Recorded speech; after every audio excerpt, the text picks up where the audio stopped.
Listo, listo. Entonces, bueno, se supone que ahí está grabando. Se supone. ¿A ustedes les sale algún avisito que dice? Sí, ya, a mí ya me sale ya, que está grabando. Entonces, Sí, bueno, señor, sale. listo. Muchas gracias. Entonces, como les decía, hoy vamos a hablar acerca de lo que es propiedad, planta y equipo, pero nos vamos a tardar esta sesión y la siguiente, ¿ok? ¿Por qué? En esta sesión vamos a ver una parte, un mix entre teoría y ejercicios. Y vamos a hablar en la siguiente sesión ya de temas más puntuales, temas de reconocimiento inicial con ejercicios de propiedad, planta y equipo. Vamos a ver materialidad de la propiedad, planta y equipo, lo que es la medición posterior también con ejercicios. Y hay algo muy importante acá y es abordar todo lo que tiene que ver con el impuesto diferido en revaluación de propiedad, planta y equipo. Entonces, digamos que con eso, por más que alguno llegue a quedar eximido, que no creo, ay, mentiras, por más que alguno llegue a quedar ¡Qué eximido, malo, profe! ¿Qué tal? entonces, Ya digamos que tiene intenciones macabras de dejarnos no, no, no, jamás. exhibir a No, ninguno, según ¿cómo, eso. cómo van a decir eso? Pero digamos que el compromiso es de aquellos que quedan eximidos. O sea, yo les pongo 4 en el tercer corte, pero tienen que venir a la sesión. ¿Listo? Y va a ser bien chévere. Entonces, porfa, no se lo vayan a perder, porque estos son temas de mucha actualidad. ¿Listo?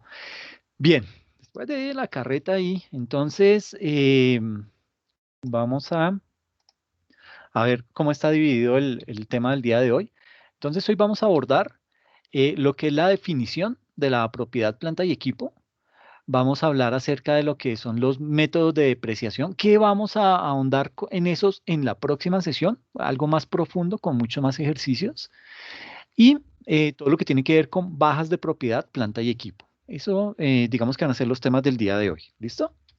En principio, entonces podemos decir que, digamos que los activos fijos, son esos activos que tienen una característica específica y es que cuentan con una vida útil de más de un año.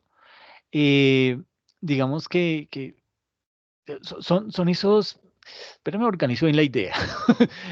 Digamos que los activos fijos son activos con vida útil de más de un año que básicamente se adquieren para ser utilizados en las operaciones de un negocio con el objetivo de obtener utilidades. ¿Ok? Esa es, digamos que, la razón de ser de la propiedad, planta y equipo y específicamente de los activos fijos. Sucede que de acuerdo con la norma internacional con la NIF número 16, ahí nos dice que las propiedades, planta y equipo son los activos tangibles que tienen las siguientes características.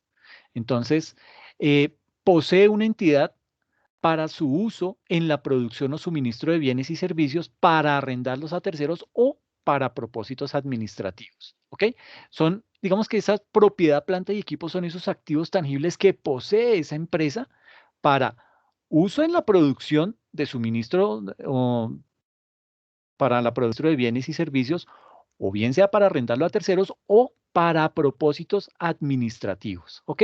Y en segunda instancia, nos dice, eso desde el punto de vista de la posesión. Ahora, desde el punto de vista del uso, nos dice que esa propiedad, planta y equipo son esos activos fijos que se esperan usar durante más de un periodo. Son esas dos características importantes que hacen que la propiedad, planta y equipo sea específica, eh, tenga una relevancia al interior de la organización. Ahora, en este punto, digamos que vale la pena, digamos que resulta ser importante poder conocer lo que es la relevancia de este tipo de activos, de todo lo que tiene que ver con la propiedad, planta y equipo. ¿Por qué? Porque el tratamiento contable que se les da a esa propiedad, planta y equipo incluye la adquisición de los activos, incluye el uso que reciben y el retiro de esos activos, ¿ok? Ya sea porque hay una, digamos, por una causa de terminación de su vida útil o simplemente por obsolescencia, ¿ok? Todos los activos fijos son tangibles, ¿sí? Entonces, digamos que sí, Profe, cuando tú dices que se arrienda algún activo fijo, puede ser los inmuebles, puede ser, no sé, un carro. ¿Sí? Sí, ¿A eso exacto. se refiere? A eso no hago referencia, pero esa parte la vamos a ahondar más adelante con el propósito de verlo desde un punto de vista práctico. Pero sí, en esencia es eso, arrendar esos activos fijos para obtener algún tipo de utilidad. ¿Listo? Ahora, hay unos edificios, los equipos de cómputo, todo lo que tiene que ver con el mobiliario, la maquinaria, los automóviles, etcétera, etcétera, son ejemplos de activos fijos que se deprecian a lo largo de su vida útil. ¿Por qué? Por el uso que se les da al interior de las organizaciones.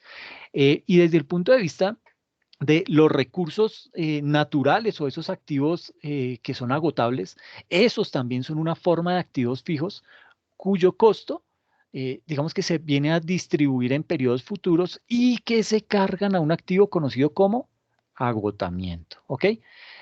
Y ahí en ese punto, digamos que todo lo que se conoce como esos yacimientos de minerales como el petróleo, el gas, etcétera, también como los bosques y ¿cómo se llama esto?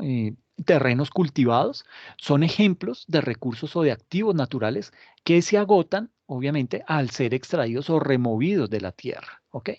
El hecho que los extraigamos de la naturaleza no significa que en algún momento no se vayan a agotar, ¿ok? Por eso es que tienen esa característica específica. Por otro lado, los terrenos son esos activos de duración ilimitada. Por eso, digamos que no son susceptibles de ser depreciados. Esos terrenos y todo lo que son los edificios que han sido adquiridos con fines especulativos, es decir, que están desocupados, que no se clasifican como activos fijos, sino como inversiones a largo plazo, pues digamos que tienen esa diferencia digamos que cuando los comparamos con los que sí estamos utilizando para el desarrollo del objeto social de la compañía. Entonces, ese edificio o ese terreno en el que estamos desarrollando el objeto social de la empresa, eso es en realidad un activo fijo, ¿ok? El otro, lo que tenemos ahí para venderlo y para de pronto obtener una utilidad de fruto de esa venta, pues digamos que eso ya se conoce más como inversiones a largo plazo, más que propiedad, planta y equipo. Entonces, digamos que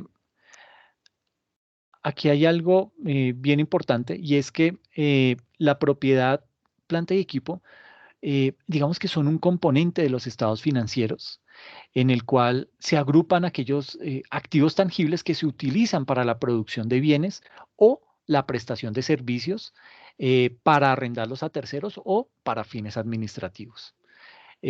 Según el párrafo 17.2 del estándar para las pymes, un activo puede clasificarse dentro de la propiedad, planta y equipo cuando cumpla con las siguientes condiciones. La primera es que debe ser tangible, es decir, que tenga una apariencia física. ¿Ok?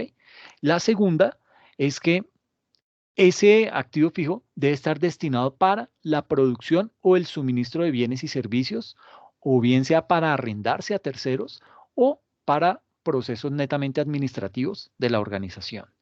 En tercer lugar, o la tercera característica es que se espera utilizar durante más de un periodo, ¿sí? Si se espera usar el activo durante menos de un año, se puede reconocer directamente como un gasto. Pero si es más de un periodo, entonces ya pasa a quedar dentro de lo que es propiedad, planta y equipo. Y la cuarta característica es que debe ser material, ¿ok? Es esto por cuanto existen ciertos bienes que, aunque cumplen la definición de propiedad, planta y equipo, no se clasifican como tal debido a su valor inmaterial, por ejemplo, las cocedoras, ¿ok? Mm, digamos que en el estado de situación financiera, ¿cómo vemos nosotros esa propiedad, planta y equipo? Pues digamos que primero se clasifica dentro de los activos no corrientes, esa propiedad, planta y equipo, eh, pero si se dan cuenta, digamos que no viene discriminado. O sea, es una gran bolsa en donde uno lo mete todo lo que hace parte de esa propiedad, planta y equipo dentro de esa bolsa, dentro de esa gran cuenta, y básicamente lo que tenemos que hacer cuando vamos a examinar ese estado de situación financiera es enfocarnos en esta nota a los estados financieros con el objetivo de poder indagar más acerca de cómo está configurado esa propiedad, planta y equipo. ¿Por qué? Porque es que si mi empresa no es una empresa que goce de liquidez, y cuando una empresa no goza de liquidez, pues por lo general entonces goza de solvencia. Y por solvencia se entiende que es fuerte esa empresa a nivel de propiedad, planta y equipo. Entonces, desde ese punto de vista, esos activos fijos, pues los vamos a poder entrar a revisar a través de esta nota a los estados financieros, en donde sí realmente se discrimina esa información. ¿Cómo viene ahí ya? Entonces, esto es, nótese acá la nota al estado financiero, la 4.12, que es la misma que veíamos anterior, en el slide anterior, en donde hacíamos énfasis a este 4.12. Entonces, cuando yo llego ya directamente a la nota de los estados financieros, ahí voy a encontrar, y esto es, así lo presenta esta empresa, pero digamos que cada empresa lo puede mostrar en forma de filas, es decir, no tiene ningún inconveniente la manera tal como se presente, pero sí que sea de una manera clara, porque con base en esto es que un posible accionista puede tomar la decisión de invertir o llevarse su dinero para otra empresa. Entonces, aquí lo vemos, cómo están los terrenos, eh, digamos que cómo han sido valorizados las construcciones y edificios netos, la construcción en proceso neto, la maquinaria neto, el equipo de tecnologías de la información neto, el equipo de oficina neto, el vehículo automotor, otras propiedades, propiedades, planta y equipo neto, etcétera, etcétera. ¿Qué es lo importante acá también dentro de este tema? Que vamos a encontrar que las políticas contables, pues aquí también van a ser específicas y van a jugar un papel fundamental. ¿Por qué? Porque dentro de esa política pública, dentro de esa política pública, dentro de esa política contable, digamos que vamos a encontrarnos con cuál es el método de depreciación, cómo se va a reconocer y todo lo que hemos visto en las anteriores sesiones frente al tema de políticas contables. Entonces, para este tema aplica y tiene gran relevancia esa política contable. ¿Ok? Ahora, eh, ¿cómo es el ciclo de operación en una organización? Pues digamos que básicamente en una empresa, esto opera de la siguiente manera. Eh, por lo general, una organización arranca teniendo, bueno, digamos que comienza con un capital contable, perdón, eh, es que estoy solo y alguien debe estar ahí afuera. Bueno, eh, digamos que cuando una organización empieza a recibir efectivo en la organización, ese efectivo, fruto obviamente del desarrollo de su objeto social, pues esa empresa va a comenzar a tener, digamos que ya va a contar con recursos, en principio para poder pagar a sus proveedores, que en este caso pues se nos va a convertir como en ese tema prioritario. Ay, perdón, ¿qué hice? Espérenme que me las embarré. Es que quería cambiar a esto.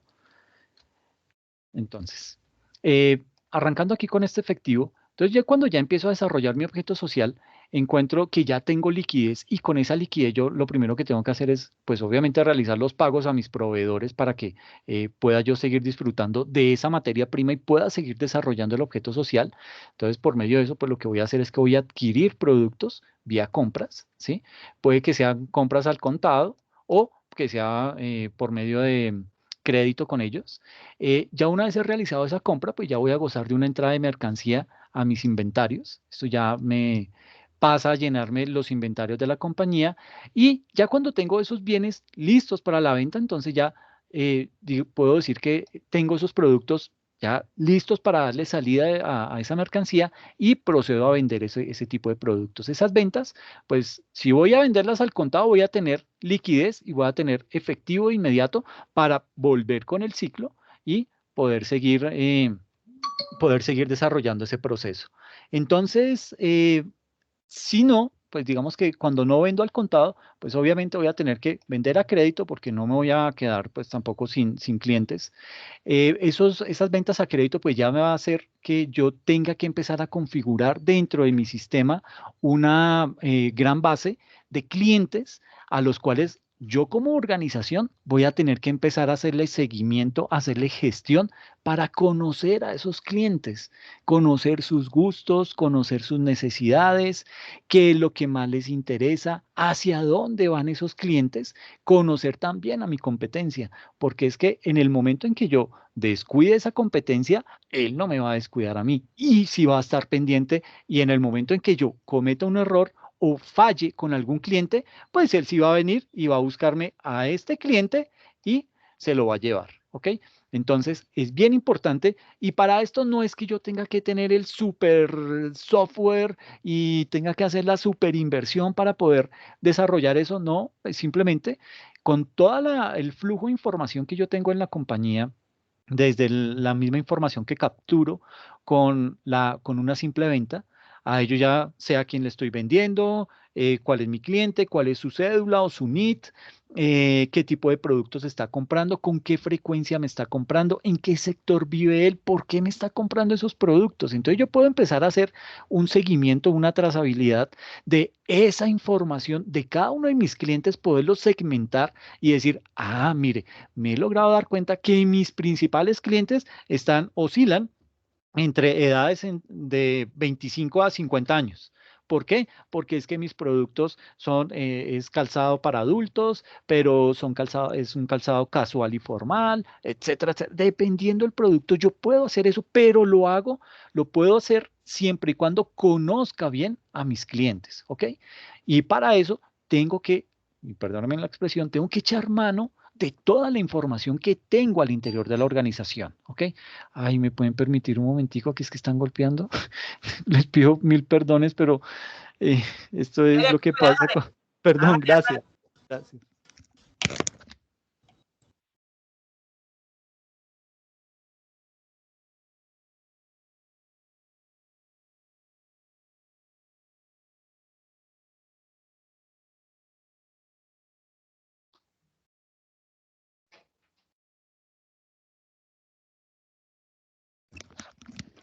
Listo, listo. Ay, qué pena, muchas gracias.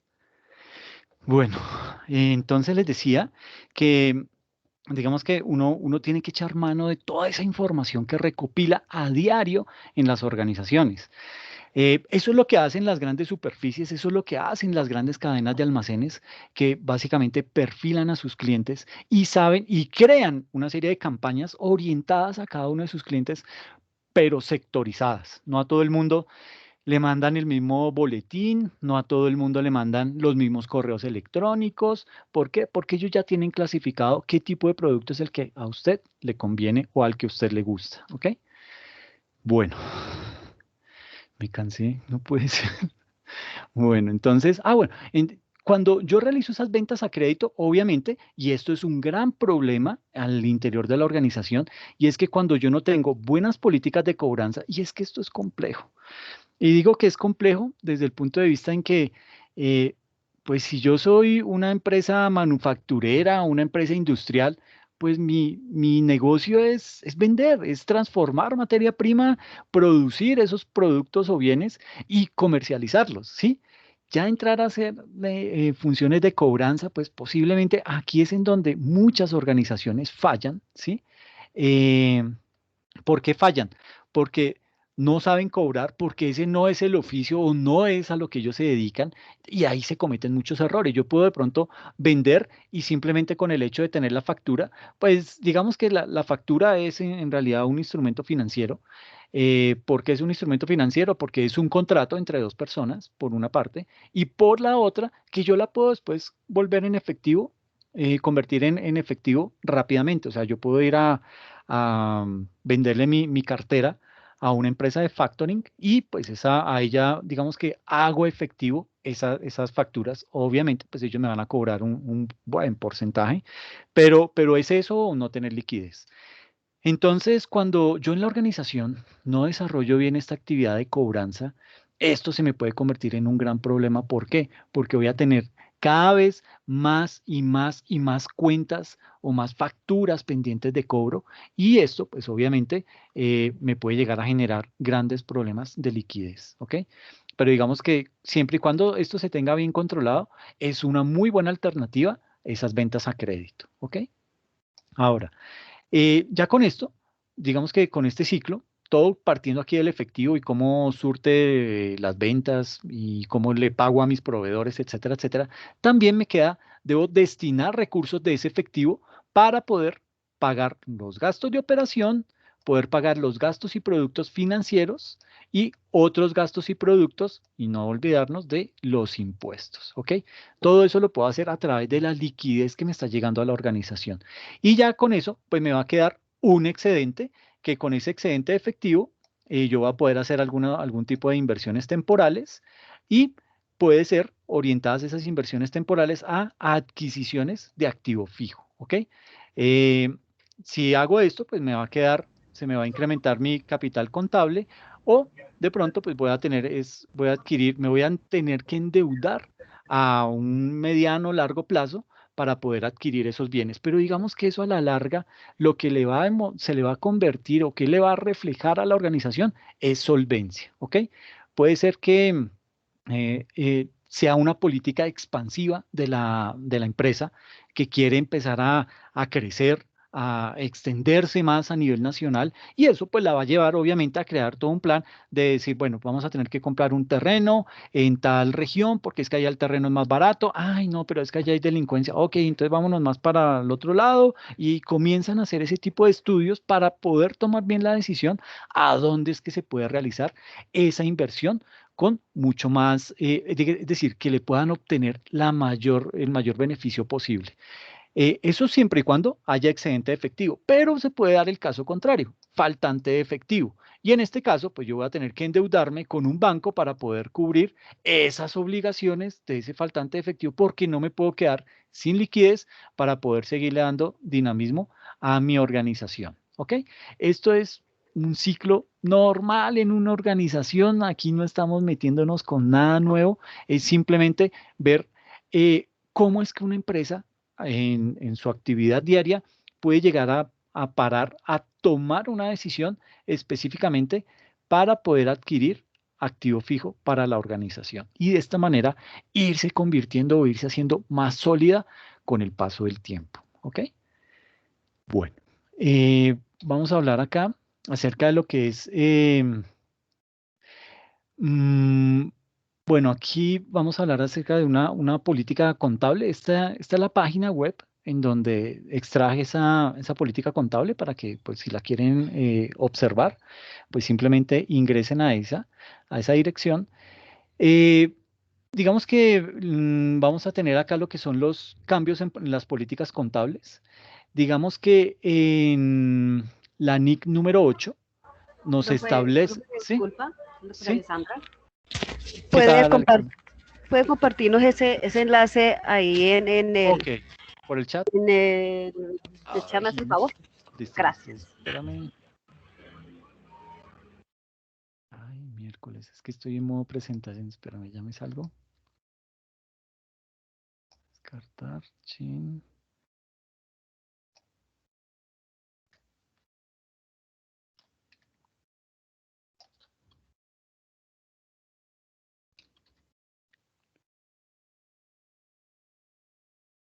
Listo.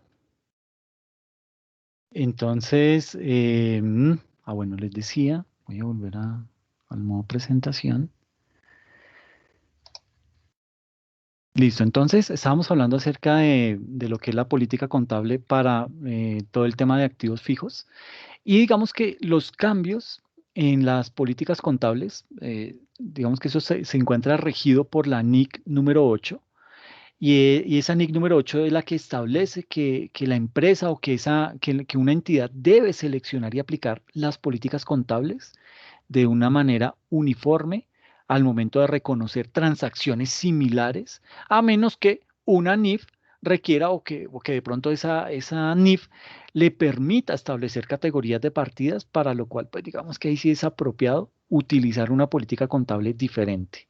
El tema de todo lo que tiene que ver con la uniformidad de las políticas contables es muy importante en las NIF. ¿Por qué? Porque digamos que esa uniformidad es la que le va a permitir mejorar la comparabilidad de la información financiera. Sin embargo, es posible que la entidad deba cambiar su política contable y esto puede conllevar a romper esa uniformidad. Y ya vemos un ejemplito. Digamos que el cambio en las políticas contables se hace necesario si el cambio en la política contable digamos que lo requiere o se hace vía una nueva NIF que lo solicita. O sea, es decir, para poder aplicar esa NIF hay que cambiar la política contable. Entonces, pues digamos que en ese caso es imperativo. También se puede hacer por una modificación a una NIF que ya existe. Ahí también pues habrá que cambiar la política contable. Ahora, la nueva política contable, pues, ¿qué va a hacer? ¿Cuál es el impacto que tiene? Que básicamente es que lleva a que los estados financieros suministren una información financiera más confiable y sobre todo una información que sea relevante sobre todos los efectos de las transacciones que de una o de otra manera puedan llegar a afectar la información financiera de la entidad. ¿Alguien quiere comentar algo? Profe, yo tengo una pregunta. Si yo ya tengo las políticas contables establecidas en mi empresa y necesito cambiarlas y de verdad lo hago, hay que, ante que ente las registro, ¿cómo hago? No, las políticas contables uno las tiene a nivel de la organización, uno las crea y las implementa. Pero, ¿qué es lo que pasa? Que ese cambio le puede llevar a que tenga que reexpresar estados financieros.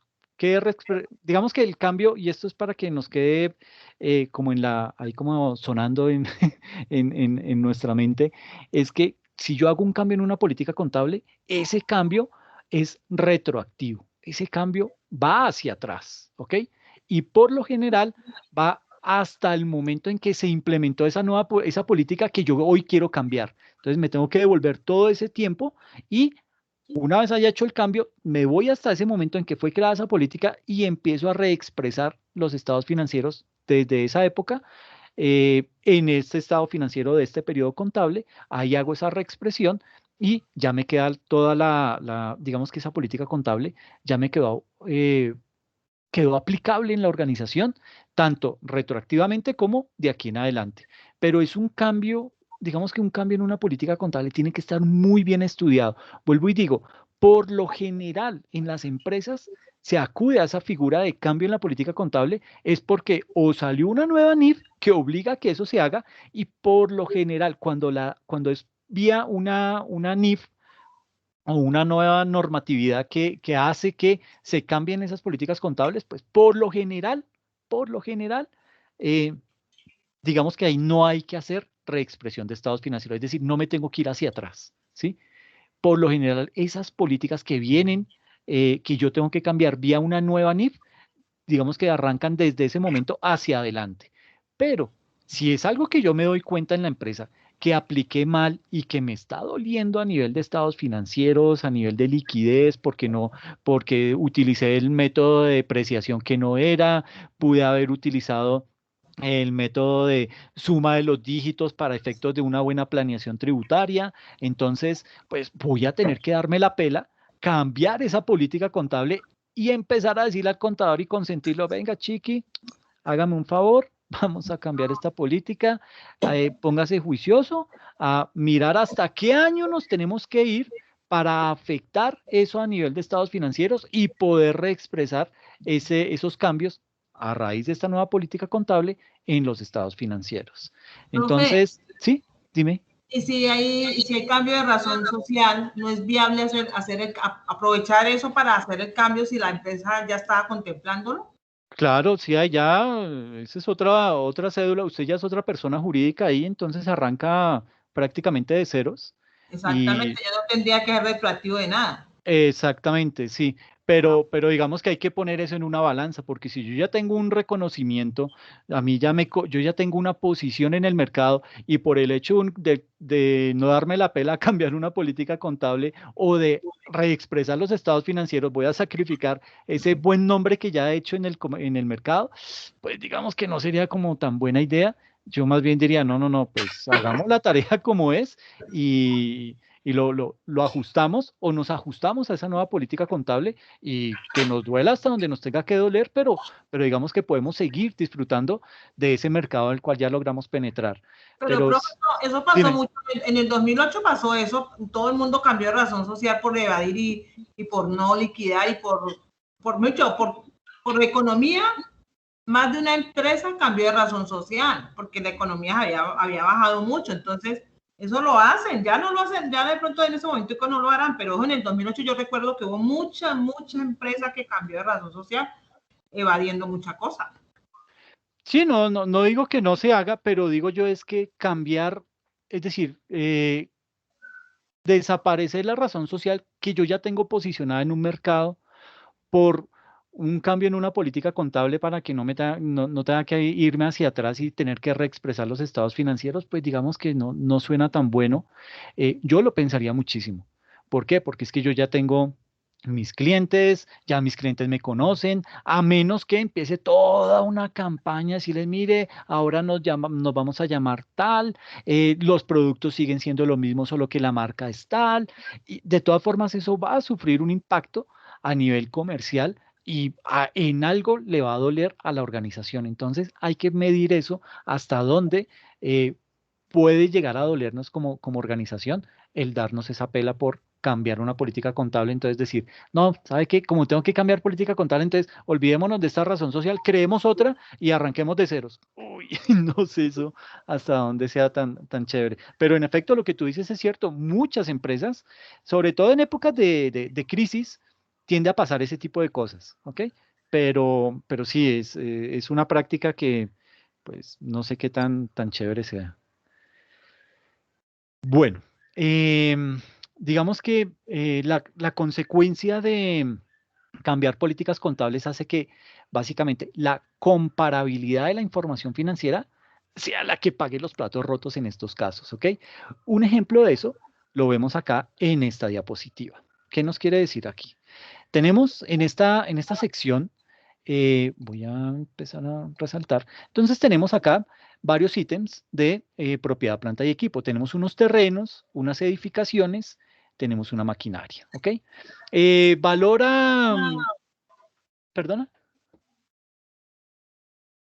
Ok, entonces, valora 2012, teníamos que el valor de los terrenos era de 1.235.000, de las edificaciones 3.500.000 y de la maquinaria 656.000, para un total de 5.391.000 a ese año, al 2012. ¿Listo? Depreciación acumulada, pues los terrenos no sufren de eso. Las edificaciones ya llevan una depreciación de 583.333 y la maquinaria una depreciación de 437.000 que suman 1.020.666,67. Profe, ¿Sí? no estoy viendo nada. ¿Usted está poniendo algo ahí? Uy, ¿O no yo me soy la digan, única?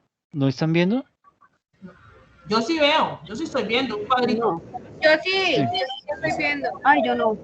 Ay, Alexandra. Sí, toca, yo creo que es mejor que salgas y vuelvas a entrar. A ver. Yo sí estoy viendo el cuadrito y lo estás resaltando con Sí, amarillo. exacto, sí. Bien, gracias. Bueno. Entonces, para calcular el valor neto, pues lo que hago es tomo el valor del bien o del activo fijo y le resto esa depreciación. Entonces, a 1.235.000, como no tuvo depreciación, pues su valor neto es 1.235.000, el de las edificaciones pasa a 2.916.666 y la maquinaria me queda en 218.666 para un total de 4.370.333. Eh, digamos que esta es la información que tenemos ahora, pero digamos que hubo un cambio de política contable. Entonces, ¿qué puede llegar a pasar? Eh, para inicios del año 2013, la entidad cambia su política contable al pasar del modelo del costo al modelo de la revaluación, presentando la siguiente situación. Entonces nos dice terrenos, los terrenos, el valor razonable a enero de 2013 es de 2 millones, ya no de 1.235.000, sino de 2 millones. Las edificaciones pasan su valor es de 3.200.000 y su maquinaria es de valor de 350.000 para ese año 2013, ¿ok? Ahora, comparándolo con el valor del año 2012, tenemos que el terreno nos costaba 1.235.000, a finales del 2012, la maquinaria, las edificaciones nos costaban 2.916.000 y la maquinaria costaba 218.666 pesos. Es decir, que la variación por esa revaluación a nivel de terrenos está valorizada en 765.000, las edificaciones en 283.000 y la maquinaria en 131.333. Entonces, nótese la diferencia que nos puede llegar a dar y cómo esto altera el cambio de la política contable, básicamente le pega durísimo a la comparabilidad de la información, ¿ok? Esto es un ejemplo simplemente, un ejemplo muy simple, pero a nivel empresarial esos cambios de esas políticas contables hay que medirlos muy bien. Y lo que siempre les he dicho acá, esto no es solo tema del área contable. La política contable tiene que ser estudiada por el órgano de gobierno en la organización. Llámese gerencia, llámese digamos que en compañía del contador, con las directivas, con el objetivo de poder determinar. Ok, ¿por qué vamos a cambiar esa política contable? ¿Vale la pena hacer ese esfuerzo para poder sacar adelante ese propósito que tiene estimado hoy en día la gerencia? Eh, ¿Cuál es la necesidad real de eso? Entonces, digamos que todo eso hay que ponerlo en carta blanca para que todos los que van a ser parte de ese proceso, pues puedan estar atentos y puedan tomar una buena decisión de si sí se le miden a eso o más bien dejan el tema quieto. Vamos a ver lo que tiene que ver con la determinación del costo de los activos fijos. Entonces, en este punto, digamos que según esta es la NIF 16, perdón, la NIC, la Norma Internacional de Contabilidad 16, esa norma especifica que las inversiones en propiedades, planta y equipo deben valuarse al costo de adquisición, deben valuarse al costo de construcción o, en su caso, a su valor equivalente, ¿sí?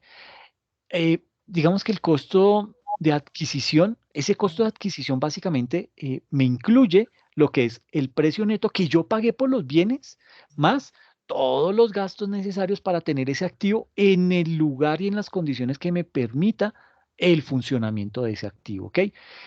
Digamos que ahí pueden estar los derechos y gastos de importación, todo lo que tiene que ver con fletes, seguros, gastos de instalación, acondicionamiento, es decir, todo aquello que necesito funcione para que el activo comience a operar. Y todo eso debe cargarse a la cuenta del activo, ¿ok?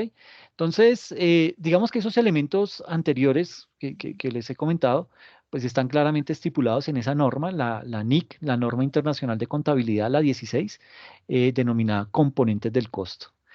Y el costo de los elementos de propiedades, planta y equipo comprende, y esto es un ejemplo, bueno, que tiene estas características.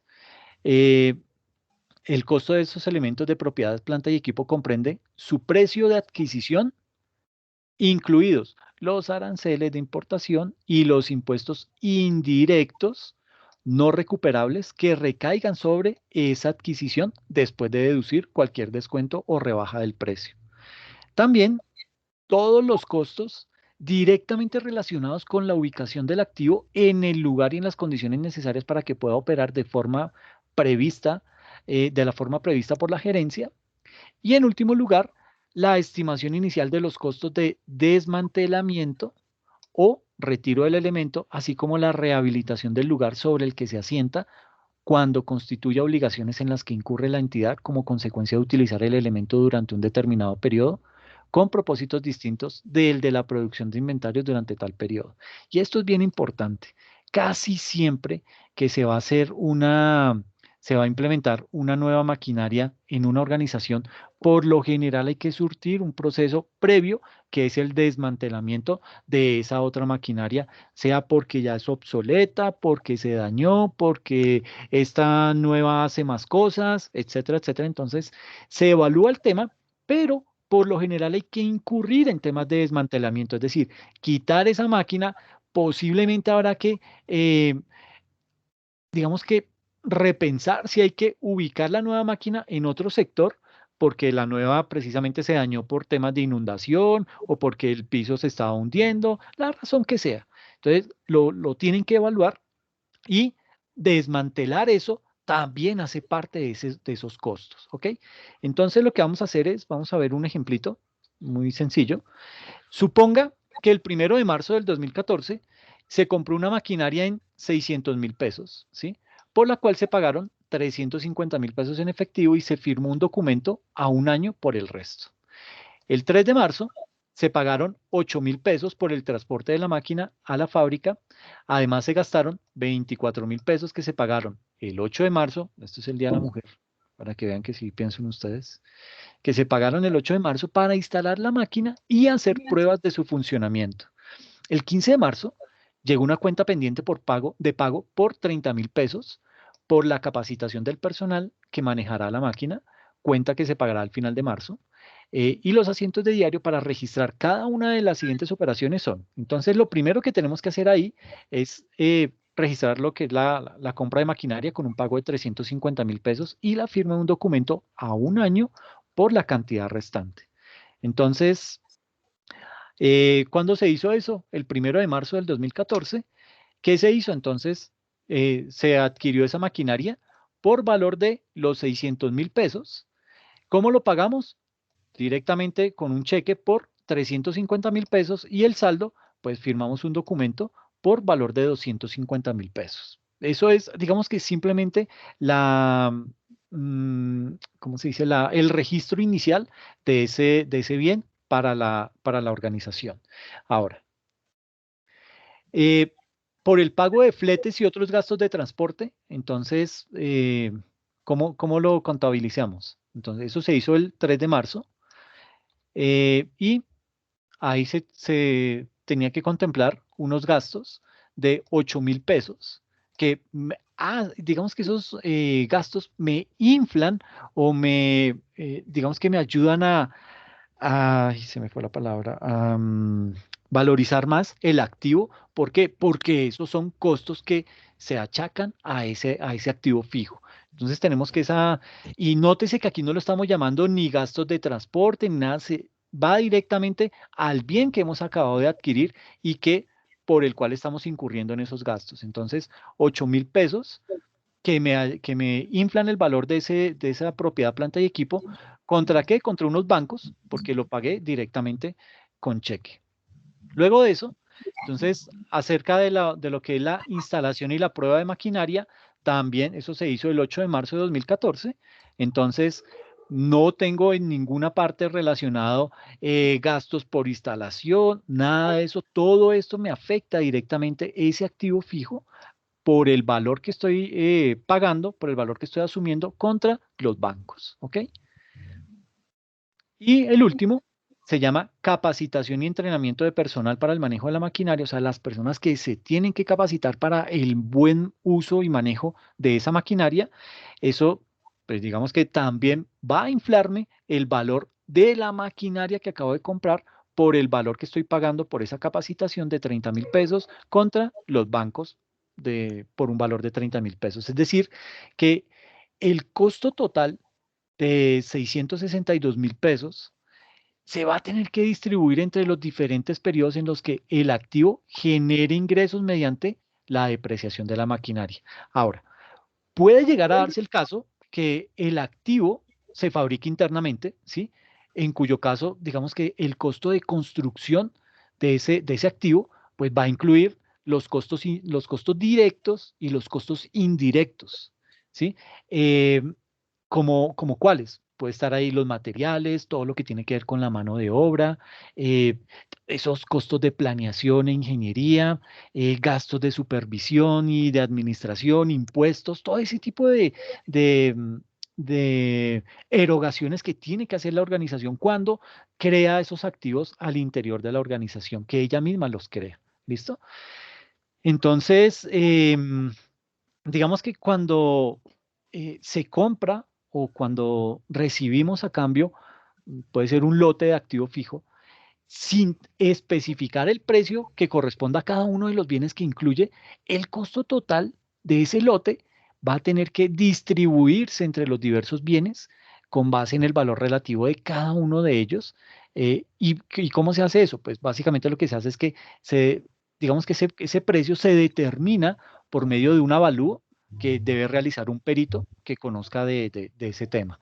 Por ejemplo, cuando compramos un terreno y un edificio en un solo paquete, un combo, sí, está la oferta del terreno con el edificio, pues digamos que ahí debe darse un valor al terreno con base en su valor relativo, registrándolo en una cuenta por separado del edificio. ¿Por qué? Porque los terrenos no se deprecian y todos los costos concernientes a la construcción o al adecuamiento no se dice, al acondicionamiento del edificio, se cargan a la cuenta del edificio como tal. Es decir, el costo total de un edificio es todas esas arandelas, ¿ok? Entonces hay que separar eso. Por más de que yo haga la compra en un solo momento del tiempo, yo tengo que distribuir esos pagos, ¿ok? ¿Y por medio de quién se hace? Pues por medio de un perito, que es la persona autorizada, que me puede decir, ah, ese terreno vale tanto y el edificio vale tanto, ¿ok? Digamos que el costo de adquisición o el costo de construcción que incluye, dentro del costo de construcción se incluye lo que son los costos de instalaciones y equipo de carácter permanente. También se consideran dentro del costo conceptos como todo lo que tiene que ver con los permisos de construcción. Cuando uno habla con los arquitectos y que dicen, no, mire, usted necesita tramitar tal permiso en la curaduría, eso hace parte también de un mayor valor del activo. Los honorarios, obviamente, de esos arquitectos o de esos ingenieros, todo lo que tiene que ver con el costo de planeación, los gastos legales, gastos de supervisión, etcétera, etcétera, todos esos costos en los que yo incurro para poder llevar a cabo esa construcción, ¿ok? Em, digamos que eso desde el punto de vista de los edificios. Ahora, digamos que los terrenos van a tener que evaluarse al costo que yo pagué, al costo erogado con objeto de adquirir la posesión de ese terreno. Esto básicamente incluye el precio de adquisición del terreno, incluye también los honorarios, incluye los gastos notariales, las indemnizaciones, etcétera, etcétera. Hay alguien que tiene por ahí el micrófono abierto, les encargo. Muchas gracias. Honorarios de abogados, ¿sí? Todo ese tipo de gastos, todo eso, de gastos, no de costos, pues me capitalizan el activo. ¿Listo? Veamos otro ejemplito. El 1 de septiembre del 2014 se compra un terreno y un edificio a un precio de 2.750.000 pesos, de los cuales 1.750.000 corresponden al terreno. Se pagaron 750.000 en efectivo y además se consiguió un préstamo con una garantía hipotecaria a 10 años sobre el edificio. ¿Ok? Durante julio se reconstruyó el edificio con un costo total de 750.000 pesos. Ese trabajo se vino a terminar el 30 de septiembre y se pagó de contado al contratista. Entonces, los asientos de diario para registrar estas transacciones son los siguientes. Entonces, lo primero, aquí es la compra del terreno y el edificio con un pago de 750.000 pesos y el resto respaldado por una hipoteca. Entonces, tenemos el edificio valorado en qué. Si el terreno nos costó 1.750.000, pues la diferencia va al edificio. Entonces es 1.000.000 de pesos ese edificio al débito, los terrenos al débito también por un valor de 1.750.000 pesos. ¿Y de dónde salió el dinero? Pues de los bancos. Únicamente salió los 750.000, que fue lo que pagamos de contado, y firmamos un documento, o sea, por intermedio de una hipoteca, por los 2 millones de pesos. ¿Ok? Luego, el 30 de septiembre, fue cuando se terminó la remodelación o aquí decía la reconstrucción. Espérenme, la ubico aquí, se reconstruyó el edificio. Entonces, esa reconstrucción la vamos a contemplar el día que finaliza, el septiembre 30. Entonces, pues eso me va a afectar el bien, digamos que el bien directo. A pesar de que lo hayamos comprado todo en un solo paquete, el edificio con el terreno, pues digamos que aquí solamente estoy afectando el edificio. Entonces, esto me va a hacer, ese gasto de remodelación me va a afectar solamente al edificio, me le va a inflar su valor por el costo en el que hemos incurrido para su remodelación, ¿ok? Por 750.000, que obviamente pues esto sale del banco y queda cancelado el tema, ¿ok? Eh, digamos que existen unas en- normas, unas normas de información financiera que son específicas para poder determinar el costo de adquisición de los activos fijos. La primera de ellas eh, se refiere al caso en que las propiedades se hayan adquirido sin costo alguno o a un costo inadecuado para, digamos que, expresar su significado económico. Y para ese caso, el valor se va a determinar mediante un avalúo y en nuestra contabilidad, pues lo vamos a tener que registrar mediante un cargo a la cuenta correspondiente de ese activo fijo y un abono a la cuenta de superávit donado. Eh, Básicamente, pues, digamos que otra norma de información financiera especifica, digamos que hay otra norma de información financiera que se refiere básicamente es al hecho de recibir un activo fijo como un aporte de capital. Y esto es muy común, ¿ok? Entonces, cuando se reúnen varios socios, alguno dice, bueno, yo aporto en dinero tanto, yo aporto una bodega, yo aporto el conocimiento. Entonces, ese de la bodega, eso se toma y digamos que eso es permitido, eso no tiene ninguna prohibición.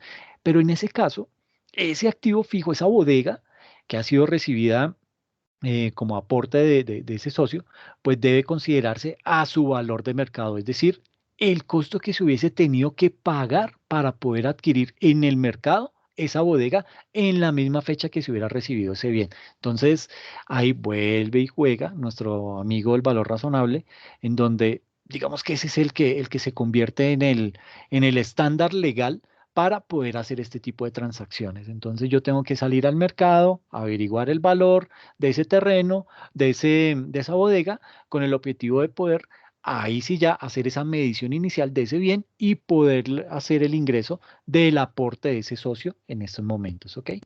Y viene algo que es bien importante en lo que son la propiedad, planta y equipo, y es todo lo que tiene que ver con la vida útil. Y aquí, digamos que volviendo a nuestra NIC 16, nuestra norma internacional de contabilidad 16, esa norma establece que la vida útil es, por lo general, una compañía, digamos que estima la vida útil, perdón, por lo general una compañía estima la vida útil según la experiencia previa obtenida con activos similares de propiedad de la empresa. ¿Ok?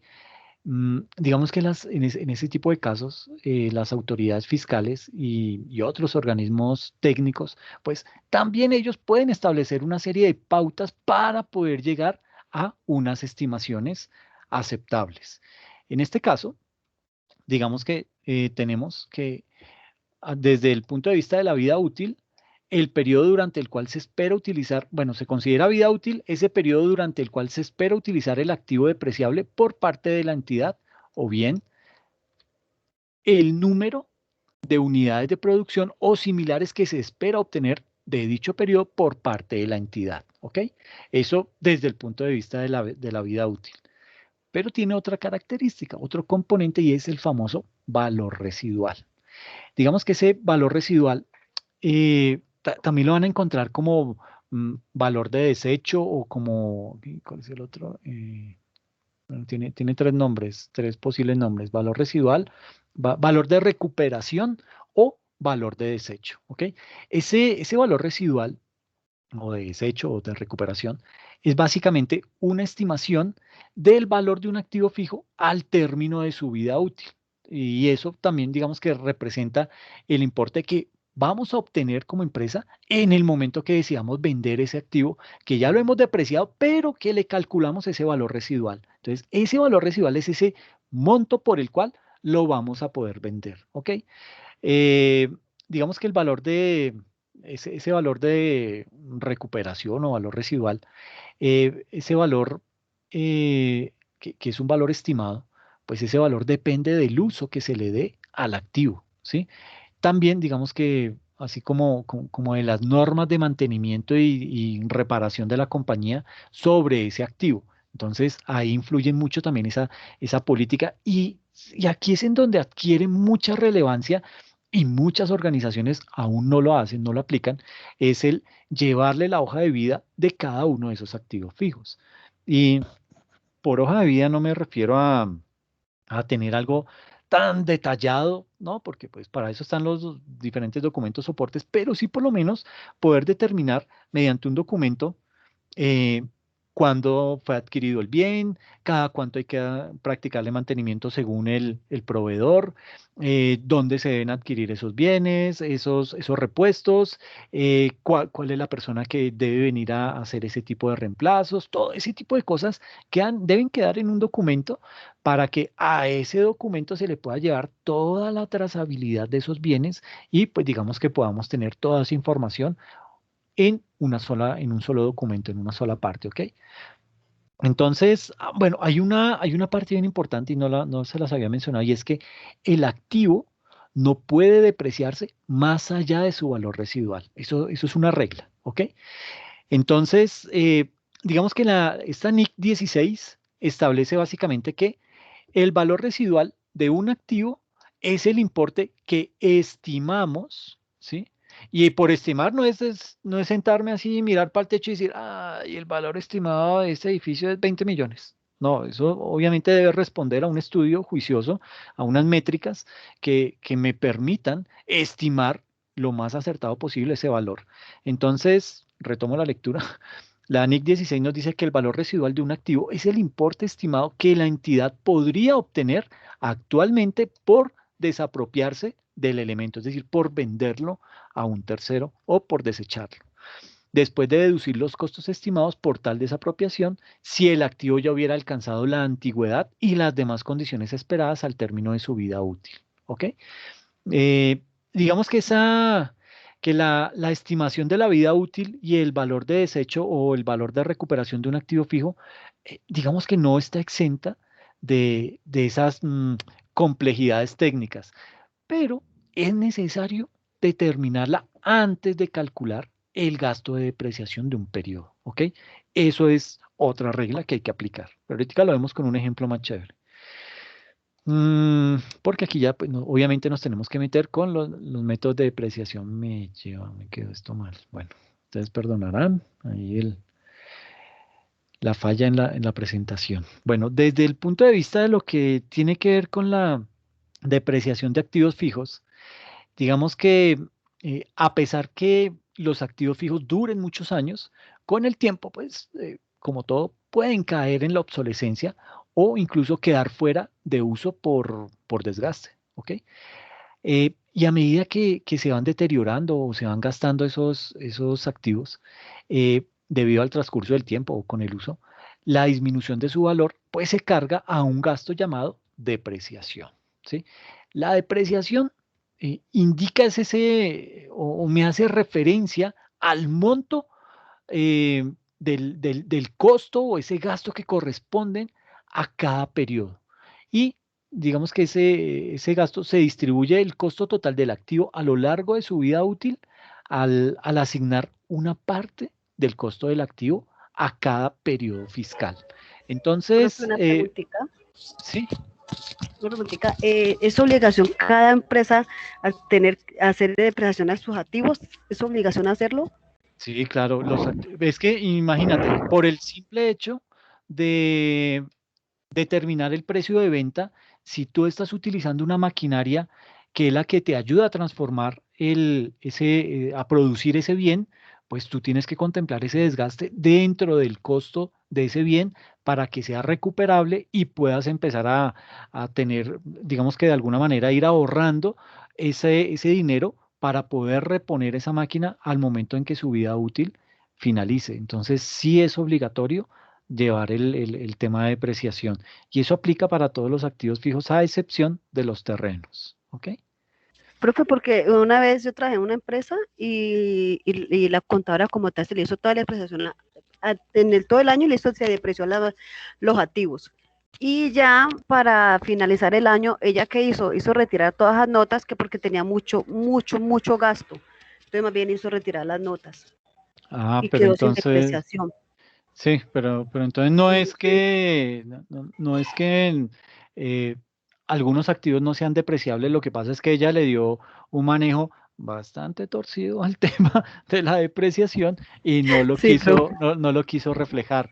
Pero sí, digamos que tu pregunta, y para ser puntual, si todos los activos fijos necesitan depreciación, eso tiene un desgaste. Entonces, eso hay que cuantificarlo. Inclusive, uno puede llegar a desarrollar una política de planeación tributaria orientada básicamente o haciendo uso de la depreciación para poder tener flujo efectivo. ¿Ok? Entonces, y de esto ya pues, les he comentado en varias ocasiones, casi siempre utilizo el mismo ejemplo, pero es que es evidente. Uno a veces dice, bueno, pero es que la planeación tributaria va orientada simplemente a dejarme siempre eh, digamos que a dejarme dinero que me voy a ahorrar por concepto de maximizar el pago de mis impuestos, por el concepto de maximizar la liquidación de mis impuestos. Y no siempre va orientado hacia allá la planeación tributaria. La planeación tributaria va también orientada a tener flujo de caja. Es decir, en la medida en que yo pueda, digamos que prolongar el pago de determinado impuesto, pues para mí va a ser benéfico. ¿Por qué? Porque ese dinero lo va a poder utilizar ya en inversión a, a nivel de la organización o para cubrir algunos otros gastos más urgentes, etcétera, etcétera. Me sirve para financiarme. Entonces, con la depreciación, uno puede echar mano en la organización de ese tipo de políticas de planeación tributaria para que nos den ese un poquito más de flujo de caja, nos pueden dar un poquito más de músculo para poder desarrollar la actividad que estamos desarrollando a diario. Entonces, digamos que existen, a nivel de los métodos de depreciación, podemos decir que existen dos tipos de métodos para estimar el gasto por depreciación de los activos fijos tangibles. Entonces, el primero de ellos eh, va orientado a la... se me movió. Existe un método denominado método lineal, que ¿en qué consiste?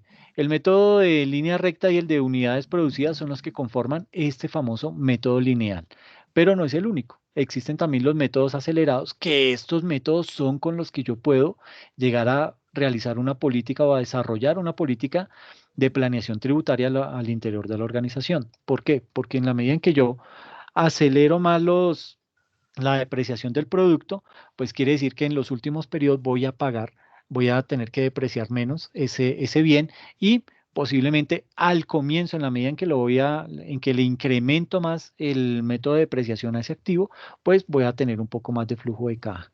Y digamos que desde este punto de vista de los métodos acelerados, tenemos el método de doble saldo, perdón, el método de doble saldo decreciente y la suma de años dígitos. Entonces, estos son un par de métodos que en cada uno de los diferentes métodos, ya sean lineales o acelerados, pues que se pueden implementar al interior de una organización.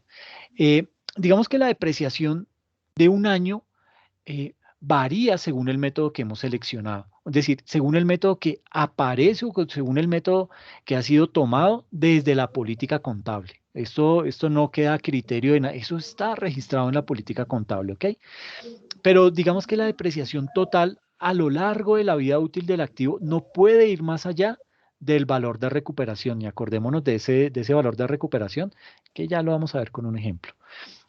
Algunos métodos de depreciación dan como resultado un gasto mayor en los primeros años de vida del activo, ¿sí? Y al tener mayores gastos, pues obviamente la utilidad se me va a disminuir y voy a tener que pagar menos impuestos.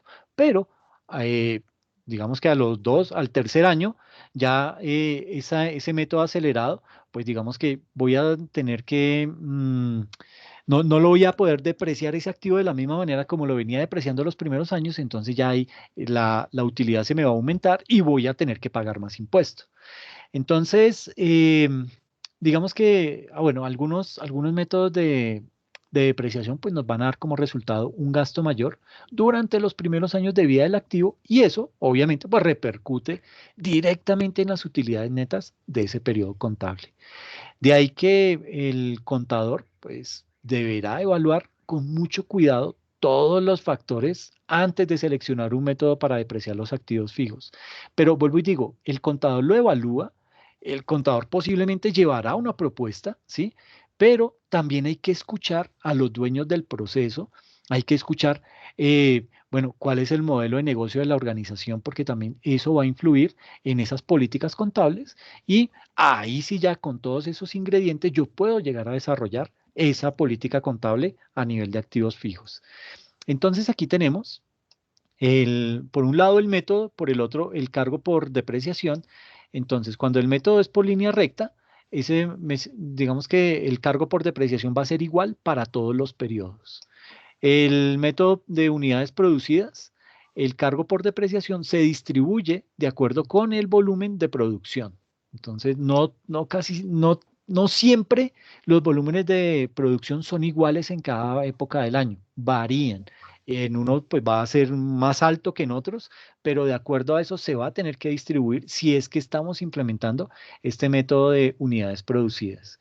El método de doble saldo decreciente pues va a ser mayor el cargo por depreciación durante los primeros años, al igual que el de la suma de años dígitos, ¿ok? Que su cargo de depreciación es mayor durante esos primeros años de vida de ese activo fijo, ¿ok? Ahora, viendo el tema de la depreciación directamente con el método de línea recta, digamos que cuando se aplica el método de depreciación en línea recta, se supone, ¿sí? que ese activo pues, se desgasta por igual durante cada periodo contable. Y digamos que este método se emplea con mucha frecuencia debido a que pues, es como el más sencillo, el más fácil de calcular. El método de línea recta se basa es en el número de años de vida útil del activo según la siguiente fórmula. Entonces, casi que no me funciona. Entonces la fórmula es el costo menos el valor de desecho, ¿sí? Sobre los años de vida útil. Esa es la fórmula que vamos a utilizar, ¿ok? Ahora, calcular la depreciación por el método de línea recta para el siguiente caso. La depreciación anual de una máquina con un costo de 760.000 pesos, un valor de rescate o de desecho de 40.000 pesos y una vida útil de 6 años. Entonces, con estos valores, pues vamos a proceder a realizar la depreciación. Entonces, aplicamos la fórmula. Nos dice el costo de la maquinaria. Ok, el costo de la maquinaria son 760.000, que son los que me traigo acá. Reemplazo ese costo por este valor, menos el valor de desecho que lo hemos estimado en 40.000 pesos. Entonces, aquí lo restamos. Y eso va sobre los años de vida útil que para este caso fueron calculados o fueron estimados en 6 años. Esto me da 120.000 de gasto por depreciación anual de esa maquinaria, ¿ok? Ahora, aquí digamos que vale la pena mencionar que digamos que existe unos parámetros para depreciación de algunos bienes. Pero hoy en día con la dinámica que se está viviendo a nivel mundial, las cosas cambian muy rápido, se pueden depreciar más rápido y eso pasa mucho en temas de tecnología. Entonces, si usted compra un servidor hoy, posiblemente va a encontrar que la norma dice, los equipos de cómputo se deprecian a 5 años. Posiblemente la política contable de una organización que se dedique a prestar servicios de tecnología, pues posiblemente va a decir, no, mire, ¿sabe qué? Ese equipo no lo vamos a depreciar en 5 años, ese equipo lo tenemos que depreciar en 3 años porque va a estar prendido las 24 horas del día, los 7 días de la semana, los 365 días del año. Entonces, es un equipo que va a estar sufriendo un mayor desgaste, por ende lo vamos a tener que depreciar más rápido. Y eso, pues digamos que le va a ayudar a la compañía. Vuelvo y digo, esos bienes le pegan directamente al costo de los productos. Entonces, pues digamos que en ese orden de ideas, también ellos van a tener que decir, ok, si nos toca reemplazar el servidor a 3 años, de pronto los costos de nuestros servicios, los precios de nuestros servicios, de nuestros bienes y servicios que vamos a vender, pues se nos va a tener que elevar un poco más. Pero es básicamente pensando en eso, en que esos bienes por su usabilidad, pues los voy a tener que reemplazar en un periodo de tiempo mucho más corto. ¿Ok? Bueno, entonces aquí nos dice que el valor anual de depreciación es de 120.000 pesos mensuales, anuales, y para calcularlo mensual, pues 120.000 entre 12 meses, eso nos da 10.000 pesos de depreciación mensual. Recuerden, bueno, espérenme que aquí va a haber otro ejemplito. Bueno, vamos a hablar del método de depreciación por unidades producidas. Digamos que este método de las unidades producidas para depreciar un activo se basa en el número total de unidades que se usarán o las unidades que puede producir ese activo o la cantidad de horas que trabajará el activo o si es un vehículo, pues el número de kilómetros que va a recorrer de acuerdo con la siguiente fórmula. Entonces tenemos por un lado el costo menos el valor de desecho sobre ya sea unidades de uso, sea las horas o sea los kilómetros. Dependiendo el tipo de activo, pues vamos aquí a reemplazar este dato. Y eso va a ser igual al monto de la depreciación por unidad de asignación por el número de unidades, horas o kilómetros durante un periodo. Entonces, el monto de depreciación anual es igual al monto de la depreciación por la unidad de asignación, horas o kilómetros usados. Por ejemplo, calcular la depreciación por el método de unidades producidas para el siguiente caso. La depreciación anual de una máquina con un costo de 760.000 pesos, un valor de rescate de 40.000 pesos y una vida útil calculada en 720.000 unidades de producción y durante el primer año produjo 60.000 unidades. Entonces, ¿cómo se hace ahí? Pues tomamos nuestra fórmula, tenemos que nos dice que el costo menos el valor de desecho, o sea, los 760.000 menos esos 40.000 de valor de desecho sobre las unidades de uso, en este caso las unidades de producción, que fueron 720.000, las vamos a dividir. Y eso me da 760 menos 40, por lo general da 720, dividido sobre 720 unidades, me da un peso de gasto por unidad producida. ¿Ok? Y para calcular el gasto de depreciación, lo que se hace es que se multiplica el costo por unidades por el total de unidades que hemos producido durante ese periodo. Entonces, digamos que los métodos de depreciación de línea recta y de unidades producidas, lo que hacen es que, digamos que distribuyen el gasto por depreciación de una manera igual, de una manera equitativa, ¿ok? Con ese método de línea recta, el importe de la depreciación es el mismo para cada periodo contable. ¿Listo? Ahora, cuando se aplica el método de unidades producidas, el costo de depreciación de cada unidad que se ha producido en la compañía es el mismo, ya sea en horas, sea en kilómetros, pero la cifra total de depreciación de cada periodo va a depender de cuántas unidades se producen, de cuántas horas se emplean o de cuántos kilómetros fueron recorridos durante un periodo. ¿Ok? Entonces, esto desde esos dos métodos, aquí me faltaba. Entonces decíamos que el ejercicio nos decía que durante el primer año se produjo 60.000 unidades. Entonces lo que yo hago es que multiplico ese valor, ese peso que me dio de gasto por unidad producida, lo multiplico por las 60.000 unidades y esto me va a dar el valor del gasto de la depreciación anual de esa máquina, ¿ok? 60.000 pesos anuales. ¿Con base en qué? En las unidades que se producen durante el periodo. Y vamos a hablar entonces de lo que son de lo que es el método de doble saldo decreciente, pero esto ya haciendo parte directamente del método de depreciación acelerada. Entonces, el primer método bajo ese grupo de depreciación acelerada tenemos el método de doble saldo doble saldo decreciente. ¿Qué es eso? ¿Qué es ese método de depreciación? Bueno, digamos que primero hay que hablar acerca de que los métodos de depreciación acelerada, a diferencia de los lineales, pues producen un gasto por depreciación más grande durante los primeros años de uso de ese activo fijo que en los últimos años de su vida útil. Es decir, en los primeros años yo le aplico un mayor gasto de depreciación y al final de la vida útil de ese bien ya el gasto por depreciación se disminuye. ¿Ok?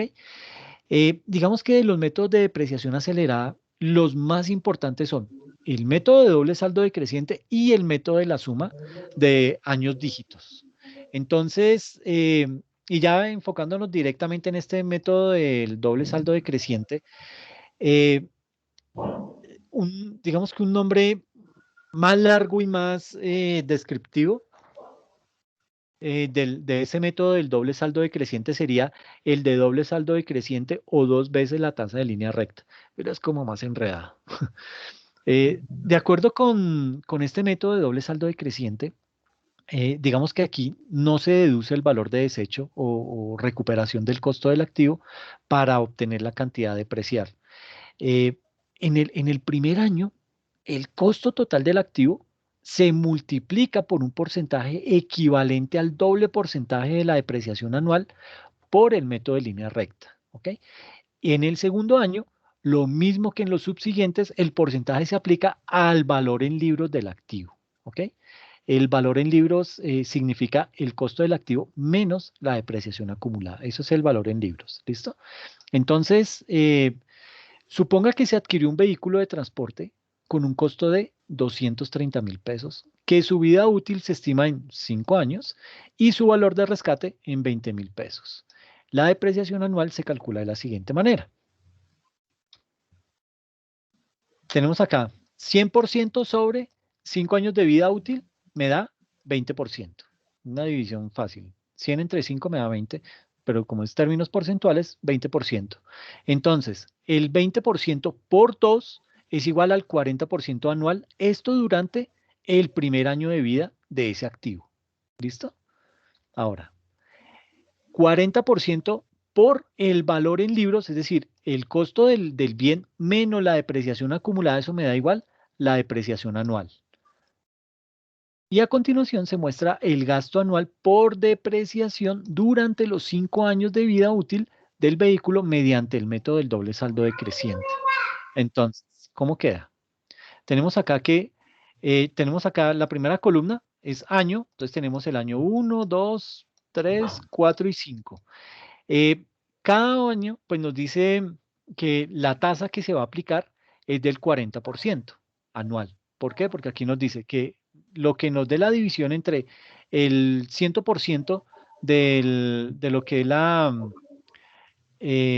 100% de lo que es el bien, es ese activo fijo sobre la cantidad de años de vida útil, es decir, que para este caso son 5 años, pues esa división me da el 20%, pero como la condición del método doble saldo decreciente me dice es que tengo que multiplicar este valor, este 20%, lo tengo que multiplicar por 2 y eso me da un 40% anual.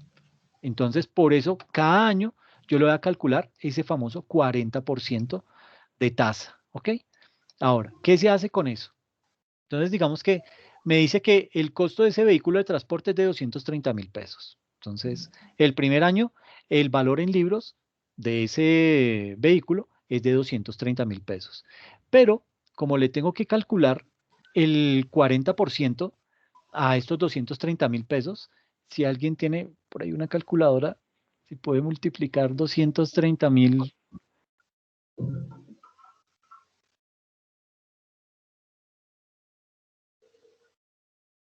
Sí, sí da 92.000 pesos.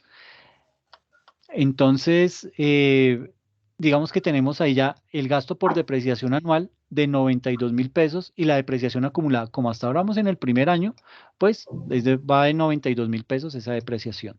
Para el segundo año, sigue aplicándose la misma tasa del 40%, pero ya sobre la diferencia, 230.000 menos 92.000 me da 138.000 pesos, que ese es el valor en libros de ese vehículo de transporte para el año 2, ¿ok? Y a esos 138.000 le aplico el 40% y me da 55.200, que esa es la depreciación de ese año, de ese vehículo de transporte, y sumando estos 92.000 de acá, más estos 55.200 de la depreciación del segundo año, me da una depreciación acumulada de 147.200 pesos.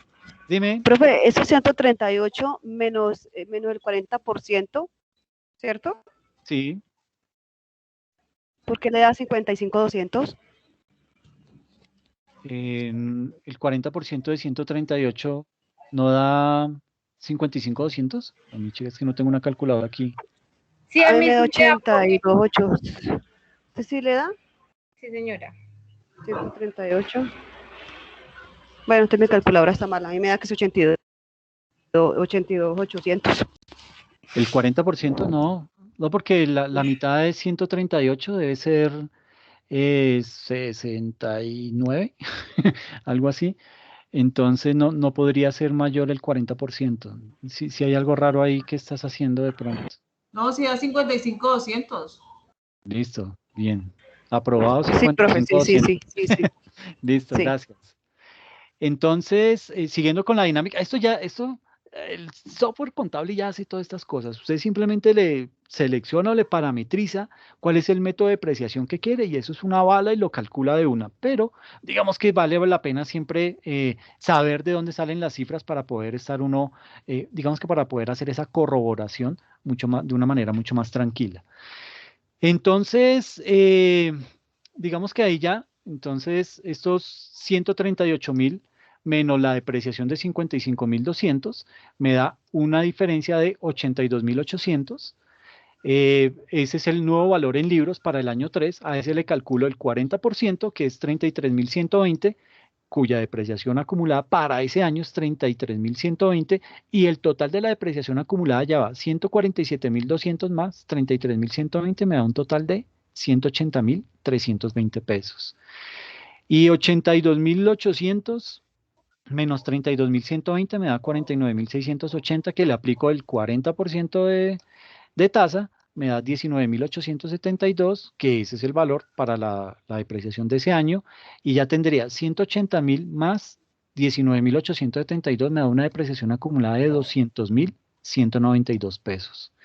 Y 49.180 menos 19.872 me da 29.808, y a ese le aplico el 40% de depreciación, me da un total de 9.808, que ese es el valor de la depreciación del quinto año, y la depreciación total acumulada es 200.000 más estos 9.000, me queda un total de 210.000 pesos de depreciación acumulada, que básicamente, pues ahí estamos cumpliendo con la norma que nos dice que, bueno, más que con la norma, con el ejemplo, que nos dice que el bien costaba 230.000 pesos acá arriba y tenía un valor de rescate de 20.000 pesos, ¿ok? Entonces, los 230.000, que fue el monto por el que lo compré, menos la depreciación acumulada, 210.000, me da los 20.000 del valor de rescate, ¿ok? ¿Sí me hice entender con el ejemplo? Sí, profe, sí. Sí, profe. Ok, listo, muchas gracias. Qué pena que haya rayado esto tanto, pero Profe, dime. hay algo que me tiene, pues usted lo dijo, pero no, o sea, quiero saber si es que la fórmula ya está preformulada así con el 100%. Así que, o sea, la fórmula viene así o con base, se saca el 100% allá. ¿Este? Sí, es ese. Esa es la fórmula. Dice el 100% digamos el 100% se toma como, ¿cómo me hago entender? Uy, mi chica, ya me enredé. El 100% del, sí, podemos decir que el 100% de lo que me vale el bien, el activo, lo cuento acá y este 100% es el que yo voy a dividir por la cantidad de años y a ese es al que le empiezo a aplicar la tasa. Me da el 20% de resultado, pero como la condición del doble saldo decreciente es que yo debo tomar esa tasa, ese 20%, y lo multiplico por 2, eso me va a dar una tasa anual del 40%. Entonces, esa era la tasa que aquí íbamos llevando cada año, pero si se dan cuenta, lo importante de este método es ver cómo en los 2 primeros años es cuando se realiza la mayor cantidad de depreciación de ese bien. Ya después, mira los montos que baja. Entonces, esto básicamente lo que nos da es flujo de caja. Eso lo que nos va a permitir es pagar menos impuesto y con eso pues vamos a poder disponer de ese flujo de caja para cubrir otras obligaciones o para hacer otro tipo de inversiones, pero básicamente va orientado a eso, a castigar más fuertemente durante los 2 primeros años de vida el bien o ese activo fijo y después ya se nos disminuye ese gasto por depreciación acumulada. Bueno, ¿qué más tenemos acá? Ah, bueno, el siguiente método, que es el que se conoce como el método de la suma de los años dígito. Digamos que este método lo que hace es que asigna el gasto por depreciación, pero lo hace con base en fracciones del costo que han sido calculadas a partir de la vida útil del activo. Eh, Cada fracción, digamos que usa la suma de los años como denominador y el número de años de vida útil restante como numerador. Y este, pues obviamente, va a ir descendiendo conforme pasen los años de vida útil de ese activo.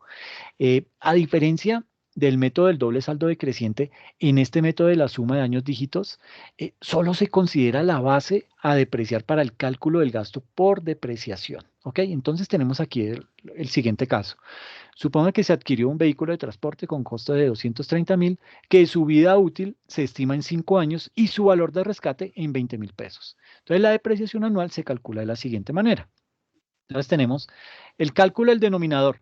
Nos dice que es a 5 años, entonces tomamos 5, 4, 3, 2, 1 y lo sumamos. 5 y 4, 9 y 3, 12, 14, 15. ¿Ok? Entonces ya tenemos ahí el cálculo del denominador. Ahora, ¿cuál es la base para el cálculo de la depreciación? Entonces son los 230.000, que fue lo que me costó el bien, menos el valor de rescate, que son 20.000, entonces me queda la base para el cálculo de la depreciación son estos 210.000 pesos. ¿Listo? Entonces, lo que hacemos es, tomamos para el año 1 el valor el valor base para el cálculo de la depreciación, que son 210.000 pesos. La vida útil restante, pues si es a 5 años, arrancamos con 5, fracción a depreciar 5 entre 15, porque ese fue el cálculo del denominador. Siempre lo vamos a dividir entre 15, cualquiera de estos dígitos los vamos a dividir entre ese total, 15. Entonces 5 entre 15, y eso me va a dar el gasto por depreciación de 70.000, ¿ok? Si alguien me puede ayudar ahí, 5 entre 15, eso da como 0,3. Sí, profe, eso O- da. ok, entonces, pues básicamente ahí lo que le estamos es descontando o calculando el valor a depreciar de estos 210.000, el 30%, ¿ok? El 30% de 210.000 son 70.000 y restándole a 210.000 los 70.000 me queda un valor en libros de 160.000 por el primer año, ¿ok? Para el segundo año, tomamos la misma base de depreciación de los 210.000, pero ya nos quedan únicamente 4 años de vida útil y tomamos 4 entre 15. ¿Cuánto da, porfa?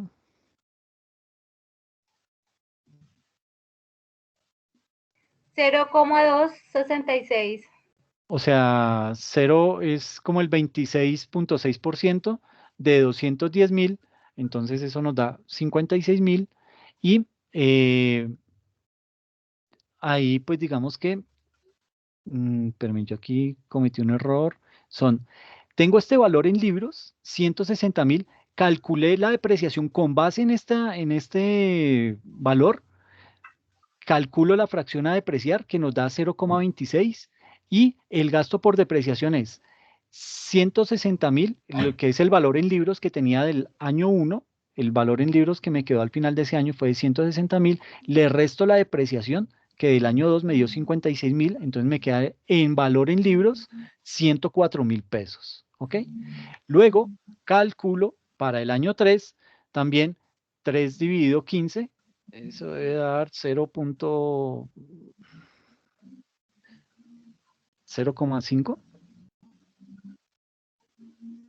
0,2. 0,2. Miércoles, estoy grave en matemáticas. Entonces, le calculo a eso ese porcentaje. Sería entonces, y digamos que aquí me queda, dime. Perdón, ¿y por qué sobre 210 y no sobre los 104.000 pesos? O sea, ¿por qué seguimos dándole o sea, ¿por qué no seguimos la secuencia? Si el valor del libro anual fue de 160.000 y le restó los 56.000 pesos, quedó 104.000 y esos 104.000, si le volvemos a agregar el mismo porcentaje, ¿por qué lo hacemos sobre 210? Porque digamos que así es como está diseñada la fórmula para ese cálculo de depreciación. Siempre nos dice que la base para el cálculo de depreciación va a ser esos 210.000, ¿sí? ¿Por qué? Porque tenemos que tomar el costo de ese activo fijo y restarle lo que es el valor de rescate y sobre eso es que vamos a hacer el cálculo de aquí en adelante de esa depreciación con base en lo que le queda de vida útil al bien y tomando el factor a depreciar, ¿ok? Es básicamente porque es la fórmula que se aplica para ese método de la suma de años dígitos. Igual la base de depreciación que hay de nota es 210 para cada año, siempre es la misma, ¿no? Exacto, sí. Estos son métodos que, digamos que no son muy utilizados, ¿sí? Eh, tiene que la empresa haber hecho un estudio bien juicioso para poder determinar que va a aplicar este método de la suma de años dígitos. ¿Por qué? Porque digamos que para el efecto en que tengan una producción variable, tengan temporadas, pues en algunas temporadas van a tener que de pronto se va a desgastar más la máquina. En fin, digamos que esto no es que sea un simple, ¿cómo les digo? Criterio por parte del contador.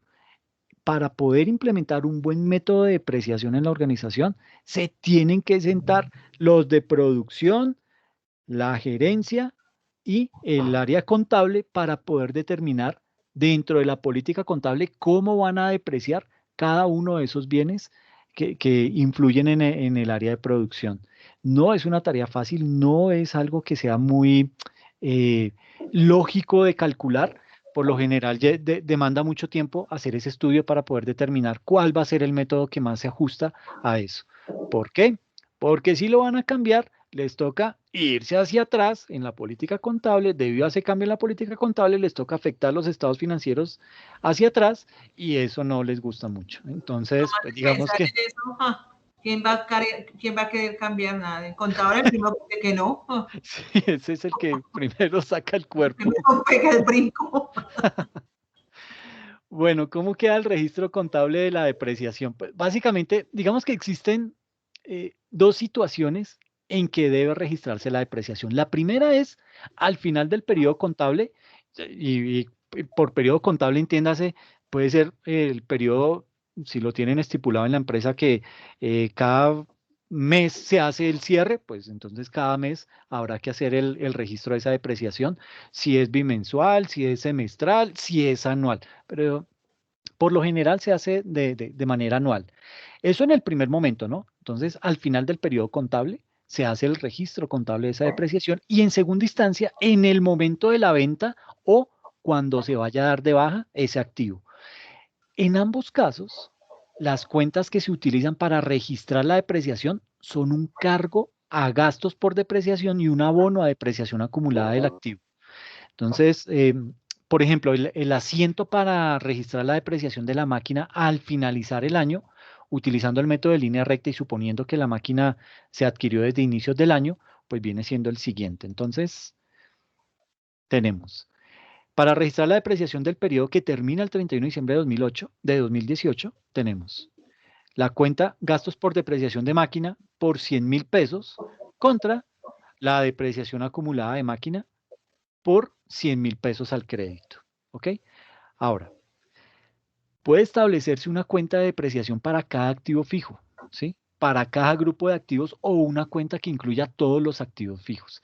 Por lo general en las empresas se van por la segunda, por un grupo de activos fijos. ¿Ok? Eh, digamos que sería muy chévere tenerlo tan Ok. discriminado.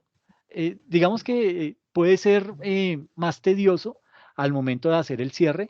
Eso le puede llegar a doler al contador ponerse a validar cuenta por cuenta, que diferente a hacer el tema de un grupo de activos fijos. Entonces yo tomo todos los equipos de cómputo, ¿sí? Que no estén directamente involucrados con el objeto social de la compañía. Por ejemplo, si yo soy claro, entonces pues yo no voy a tener, digamos que mi política contable de depreciación de los equipos de cómputo, de las secretarias, de los vendedores, pues esa va a ser yo los voy a depreciar a un tiempo específico, pero los servidores los voy a tener que aplicar, lo va a tener que aplicar una depreciación diferente. ¿Por qué? Porque la vida útil de esos servidores se va a agotar mucho más rápido.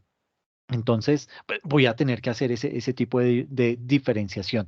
Ahora, ¿qué gano yo como contador haciendo la depreciación o teniendo una cuenta específica para depreciar cada uno de los activos, pues digamos que yo podría hacer un estudio para poder determinar en cuáles son los activos que más se me deprecian, cuáles son los activos que en realidad más se están utilizando en la compañía, pero es difícil porque no necesariamente el hecho que yo compre, por ejemplo, yo tengo un laboratorio, somos una universidad y tenemos un laboratorio.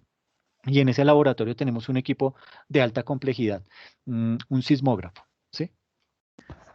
Yo no sé si el sismógrafo cabe dentro de una oficina de una universidad, pero bueno, digamos que tenemos un sismógrafo y ese sismógrafo, digamos que está todo el día tomando métricas y gastando papel y pintando sus líneas, etcétera, etcétera. Pero en el otro lado tengo otro laboratorio en donde tengo un laboratorio denominado simulación. Y en ese laboratorio hay un equipo que solamente se usa por allá cada 8, cada 15 días. Entonces, posiblemente yo voy a tener que decir, ok, este bien, este tipo de activo fijo, el sismógrafo, voy a tener que utilizar una depreciación, voy a utilizar el método de depreciación de línea recta, pero su vida útil la voy a castigar más porque es que se está prendido todo el día, todos los días y va a necesitar de pronto más mantenimiento, más cambio de piezas y el objetivo es que nos dure y si nosotros somos por ahí el Instituto Geográfico Agustín Codaxi, que mi objeto social es tomar las métricas para determinar si en qué parte fue donde tembló, cuál fue el nivel de intensidad del sismo, etcétera, etcétera. Entonces yo puedo, digamos que aplicarle a ese sismógrafo que va a estar prendido todos los días un método de depreciación diferente en relación al del otro laboratorio que tengo al lado, que es una máquina de simulación, que no sé qué es una máquina de simulación, me inventé el nombre, no sé si eso exista, pero que es una máquina que se utiliza por allá una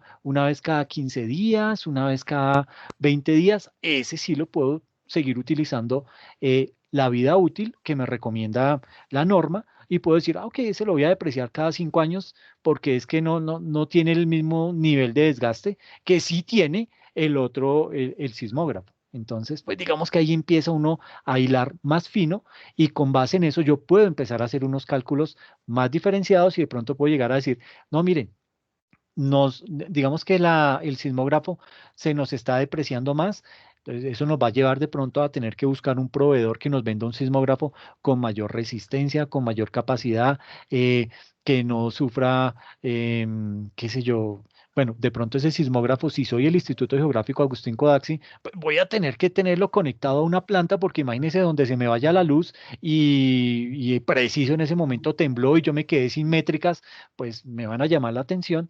Entonces, todo ese tipo de arandelas, o sea, dependiendo, y aquí vuelvo y les digo, lo importante que es conocer el modelo de negocio para que con base en ese modelo de negocio yo pueda empezar a hacer todo ese tipo de diseño de políticas contables para poder desarrollar, digamos que para poder llevar un debido control de esos activos y poder aplicar lo que tiene que ver con la depreciación. ¿Ok? Bueno, bueno. Entonces, digamos que aquí esta cuenta de depreciación acumulada, digamos que viene siendo una cuenta compensatoria o una cuenta complementaria y básicamente lo que hace es que reduce o disminuye la cuenta del activo fijo.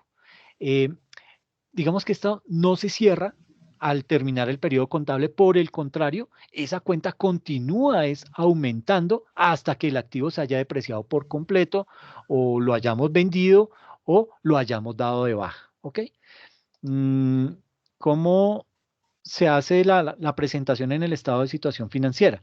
Digamos que la cuenta de depreciación acumulada se presenta en la sección de activos fijos del estado de situación financiera o del balance general, tal cual como se muestra acá. Entonces, tenemos que la empresa UBI de Colombia, su estado de situación financiera al 31 de diciembre de 2018 tiene total activos corrientes 680.000, total activos no corrientes, entonces tiene el terreno valorado en 1.000.000 de pesos, los edificios, entonces están valorados a 1.500.000, pero ya tengo una depreciación acumulada de 30.000. Eso me quiere decir que ese bien, el valor en libros que va a quedar al final de ese periodo va a ser de 1.470.000 el valor en libros de estos edificios, ¿ok? A nivel de maquinaria tenía 850.000, pero la depreciación acumulada de esa maquinaria ya va en 12.700, entonces 850 menos estos 12.700, el valor en libros para ese año es de 837.300. Bueno, el valor en libros con el que arranco el 2019 de esa maquinaria va a ser de 837.300. Equipo de reparto, 470.000 pesos y tiene una depreciación acumulada de 47.000 pesos. Entonces, la resta me da 423.000 pesos, que es el valor con el que yo arranco el siguiente año, y me queda un total de propiedad, planta y equipo por valor de 3.730.000. Y sumo mis total de activos, tanto los corrientes como los no corrientes, y me da 4.410.300. Esto es una manera de presentarlo, ¿sí? No significa que esto sea el definitivo, pero digamos que muestra la dinámica en cada uno de los activos fijos. Ahora, igual como lo vimos al comienzo cuando les mostré cómo se veía la cuenta de propiedad, planta y equipo, y en las notas a los estados financieros, cómo lo desglosan, pues ahí también está en un solo renglón todo lo que es la depreciación acumulada de cada uno de esos activos, ¿ok? Entonces, pues básicamente aquí este método de presentación lo que hace es que muestra el costo original de ese activo fijo y lo que es el importe de depreciación acumulada a esa fecha, ¿ok? Y la diferencia entre estos dos, pues es el costo del activo fijo y su depreciación acumulada lo que hace es que me va a representar el valor en libros del activo y no el valor de mercado, ¿ok? Bueno, pues yo creo que dejemos ahí. Sí, dime, Dos preguntas. dime. Una, yo como no he participado del examen, ¿usted cuando lo sube se refleja por qué lado? Ah, ok. Entonces, permítame, salgo de acá. Eso es una y la otra. Dentro de 8 días, Viernes Santo, tenemos clase. Uy, claro, por Dios, Sagrado Rostro, claro. ¿Por qué si es viernes? No, yo de pronto no estoy. Qué cosa. Y ahora sí me van a decir que van a ir a la iglesia y van a ir a No, rezar. yo Ah, no soy de ir a la iglesia. pecadora. No, No, ¿cuál pecadora? no Voy a hables todos más. lados. Hola. No, No, pero no, si no pueden, tranquilos, no hay ningún problema. O si quieren, de una vez pactemos y yo más bien la grabo y se las publico, pero va a ser un tema bien chévere. Entonces ustedes me dirán si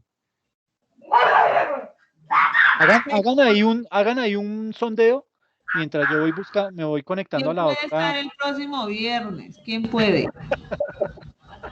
No Yo tanto. no creo, ¿No puedes? no. Yo tampoco, ya somos dos. ¿Quién más no puede? Yo tampoco puedo. Ya somos tres. No sé, bueno, ¿quiénes sí pueden como para Gerardo, programar ¿tú y puedes? decirnos, nos vemos? Gerardo, ¿tú puedes estar el viernes? Yo sí, Edward, sí. yo sí puedo, profe. Ah, bueno. Ok, listo. Sí, señor. Pero Pues, la mayoría, no. obviamente, si la mayoría dice que no, no. Profe, esta actividad está para el 7 de abril. Espérenme que me están haciendo preguntas muy difíciles. Pero permítame, voy a resolver primero el cuestionario y les muestro lo otro, ¿listo? Pero Permítame. como vamos a quedar examinados de tanto trabajo, entonces Sí, yo creo que Profe, vamos a tener. No dijo que sí, que tenemos que asistir. descansa el Viernes Santo, profe. ¿Cómo? Descanse el Viernes Santo, profe. Oh, pues yo no tengo ningún problema. Yo puedo grabarle la sesión Claro, sí. pero Y sí si me es una gustaría, pregunta, pues entonces el sábado nos reuniríamos. sí, ahí sí ya, pues digamos que como ustedes quieran. Lo Como, mejor grave. Sí, grábenla y de pronto si hay alguna duda, entonces el sábado nos vemos. listo, perfecto. Entonces quedamos así. Entonces no nos reunimos el viernes, sino que yo hago la sesión, la grabo, les mando un correíto diciéndoles que ya quedó la sesión y Sí. resuelto el tema. Ah, vea, Gerardo aplaudió. Gerardo, ¿no dijiste que sí podías asistir? Está- Profe, disculpe, es que no pude activar el micrófono porque estoy con otra clase al mismo tiempo, entonces Ay, estoy hermano. con allí. Fresco, Gerardo, van a grabarnos la clase, entonces si alguna cosa el sábado nos veríamos en tutoría. Sí, no, Sí, no hay tutoría. ningún problema por eso, frescos. Listo, profe, Bueno, gracias. espérenme. Entonces, mira, El examen, sí, ¿El examen es de mañana hasta el domingo? sí, mañana y el domingo va a estar habilitado. ¿Ya estás Profe, viendo mi suave, pantalla? no te voy a poner con Sí, cosas profe. duras, ¿o yo? Jamás. sí, ya Suave, estoy viendo. profe, Me, suave. me ofendes. Uy, Me profe, estás ya ofendiendo. profe, usted como que tiene mala fama con los exámenes. Me estoy ¡Ey! preocupando. ¡Ey! ¿Qué es esto? Bueno, Tienes a niñas eh, traumadas, ya me estoy traumando yo también, digo que yo no estaba en ninguna. con todo y eso, y no, Eso ya me tiene traumada a mí. Ay, oye. Ya me he enseñado varias materias, ya me tiene traumada. Ay, no, claro. profe, no, preocupante la cosa. Bueno, entonces mira, ahí estás viendo mi pantalla, ¿cierto? Sí, está en blanco. Estoy en blanco, Sí, no, profe, fregué. ya. No, normas sí. internacionales de información financiera. Ahora sí. Ok, entonces aquí en el menú de arriba, en este azulito, Ajá. aquí aparece editar curso, contenido, asignaciones, debates y cuestionarios. Ah, ¿Ok? ok. Le das clic a cuestionarios Ah, y ahí te va a aparecer el examen. ok. ¿Listo? Simplemente le das clic al vínculo y te lo abre y lo comienzas a resolver. Eso Y es fácil. empieza a correr el cronómetro. Exactly. Eso es. Profe, mira que en eso cuando uno ya da la respuesta, no le pasa como en la otra plataforma que de una daba la respuesta. Esta no. No, Lo ya, deja ya, uno ya, así. ya lo parametricé para que les arroje la respuesta. Entonces sí Ah, les va a bueno. sacar el resultado. Para ver si la embarramos. Profe, o No sea le- que ya, o sea, anteriormente mostraban los exámenes donde le decían a uno las tales preguntas están bien y tales no. En Sí. esta ya no salen cuáles están bien y cuáles están mal. Porque es que así lo tengo parametrizado, porque mis amores lindos, ¿qué pasaba? Que ustedes se soplaban el examen y No, comenzaban es a verdad. retarse. No, yo no puedo soplarle ni nadie me puede soplar algo que ni el teléfono mío tienen. Deberíamos de dárnoslo. Bueno, no empecemos ya por ahí. Este es el principio de la corrupción. Ah, así está bien, profe. Por eso, profe, entonces no nos tire tan duro para que nos vaya bien a todos, ¿o yo? No, frescos, Ya nunca. Deberíamos de, hacer- anda y bueno. deberíamos de tener un grupo de WhatsApp, hola. Sí lo tenemos, creo que ¿Y sí. por qué no me han incluido a mí? Alguien hizo uno. Pero a mí no me incluyeron. Bueno, mis amores lindos, yo los dejo porque tengo A mí otra tampoco clase. me pusieron. ¿No me quieren incluir? Profe, una pregunta. Dime. O sea que el viernes entonces no hay clase y tú la grabas, ¿sí? Sí, ¿Así quedamos? Ok, sí, así perfecto. quedamos. Listo, sí, señor. Bueno, muchas gracias. No, a ti, muchas gracias. Bueno, muchachos, los dejo. Que tengan una buena noche. Descansen esta Semana Santa. Y yo me comunico por correo con ustedes el lunes. Perfecto, profesor. Muchas gracias. Buenas noches a todos. Sí, Gerardo, Bueno, gracias. profe, muchas gracias. Y no lo pide, profe, ¿no? Es Semana Santa, no tire tan duro, suave. Listo. No me acuerdo que estamos en Semana Santa, no voy a dejar que le caigan pecados por ese examen pesado, ¿no? Es que, ¿cómo no va uno a reírse con ese comentario, Alexandra? No tire tan duro que estamos en Semana Santa. No. Asumo que fue para el examen. Lo voy a dejar ahí. Pero pues que usted me tiene traumada, ¿o yo? Sí, pero ¿Sabe, o yo? sí. Profe, yo me estoy preocupando, no. Bueno, muchachos, los Hasta dejo. mañana, que Chao, descansen. que Chao. estén bien. Cuídense mucho. Gracias, profe.